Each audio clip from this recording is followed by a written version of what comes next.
name's Danny Marshall. I'm a member of the House Delegates, and I have been for 8 years. And I represent the city of Danville. Wait a minute, this is my good side. I represent the city of Danville, the southern part of Pennsylvania County, and the eastern part of Henry County. It's been an honor and a pleasure to represent you in the House for those 8 years. I'd like to recognize Danny Turner, who is on Martinsville City Council. We got Britton Campbell, Ridgeway Town Council. We probably got the newest member here. That we got a new member that's going to be on Henry County Board of Supervisors here in just a little bit. Bill Kidwell. So please vote for that.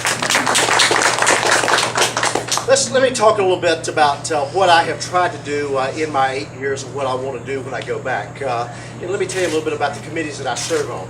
I serve on County 60 Towns, where I'm vice chairman of that committee, and I'm chairman of a subcommittee that Don and I serve on that meets every Tuesday at 7 o'clock in the morning, the Sunshine Caucus, as we call it. And then I also serve on Agriculture, Chesapeake, and Natural Resources. And then I also serve on Commerce and Labor, which takes all of the bills up about business that come before us in the General Assembly. Outside of the session, I serve on the Virginia Manufacturers Commission, which looks at ways to try to make manufacturing more competitive here in the state, to try to bring those jobs. I also serve on the Martin Luther King Commission, the Virginia Housing Commission, and also serve on the Virginia Tobacco Commission. And the reason I wanted to tell you those is most of those commissions that I have asked to be on are about bringing jobs to the area. When I first was elected in 2001, my job was to bring jobs here. It's the same thing now. You know, we kind of had this ebb and flow. We've had a little bit of success, but nationally we've had a little bit of problems, and we've had the problems here. Certainly, if you look at the unemployment rate here, that we have 1 out of every 5 people, over 20%, do not have a job. But one of the things I have tried to do in my years is bring bills forward that helps bring jobs here. And I've done that with helping bring the Governor's Opportunity Fund so it lowers the threshold in areas of high unemployment.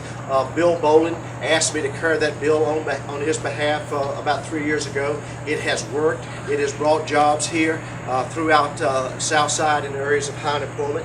And so on Tobacco Commission, I have helped bring money. We brought $1.7 million just recently for industrial park for water sewer that's going to go down 220. Brought $2.5 million for a project that's over in Danville that was just announced this week. Another $900,000 that I brought to another project. So it's all about bringing progress back to this part of the state.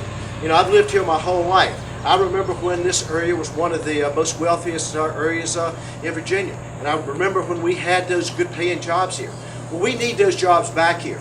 And the reason we need those jobs back here is we want to make sure that the people that live here can have a prosperous future. The other thing that we need to look at is education. And Don and I serve on the board of the new college, and we've have done a good job there. Dr. Barry Dorsey has done a wonderful job with over 300 people through that new facility. We've also been able to bring additional money for K-12 education. So what we're trying to do here is to bring jobs and bring education. I also put a bill in this year to help for I-73 that would use that existing road out there, that would use the existing bypass. Now, why in the world anybody would not want to use that bypass just didn't make any sense at all to me. And thanks to Max Kendall here, who had at least some common sense to say, we've already paid for this, why would we not want to use it? Well, the bill that I put forward is that we use a tax that is going to be levied on a project over in Montgomery County that's in the Salem district, and about $25 million of that would come here to use use the existing bypass.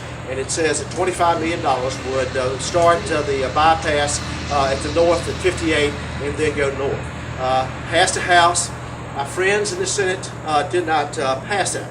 Although everyone from this locality did pass it. But it's common sense ideas like that where you don't always have to reach in somebody's pocket and take out more money from their paycheck. So what we have tried to do in the past is to try to look for common sense ideas so we can bring prosperity back here. Now, why is all this important? To me, the reason it's all important is to build strong families.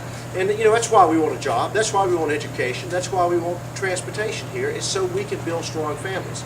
And it just so happens that there is a group called the Family Foundation that gave Don Merrick's and me a score of 100 this past year. I carried that and showed it to my mother. I never got 100 when I was in high school, but I wanted to show that I at least could get 100 when I go to the General Assembly. But the reason the Family Foundation does this is they go back. They don't give us a list of bills beforehand and says this is the way we want you to vote. They go back and look at your voting record on what they look at about 25 or so key bills as far as building strong families, and they gave Don and I a score of 100. So to me, that's what it's about. It's about building strong families. We want to make sure that the family can get a job, the kids can get an education, because people who live in Southside Virginia should have the same opportunities as the people who live in Northern Virginia or anywhere else in the state of Virginia. So again, it's been a pleasure and a real privilege to represent you in the House of Delegates. I hope you send me back in this coming November. And one of the things I would encourage you to do, and I know Don does this also, that the best ideas for bills that we go to Richmond each year are, from ideas from people at home. If you have a problem with government, or if you have a problem, in your business life or your private life or whatnot, pick up the phone and call us and let us know, because we want to make sure that we are there to represent you. And that's what we're there for. We're there to represent you. So again, thank you so much for being out here.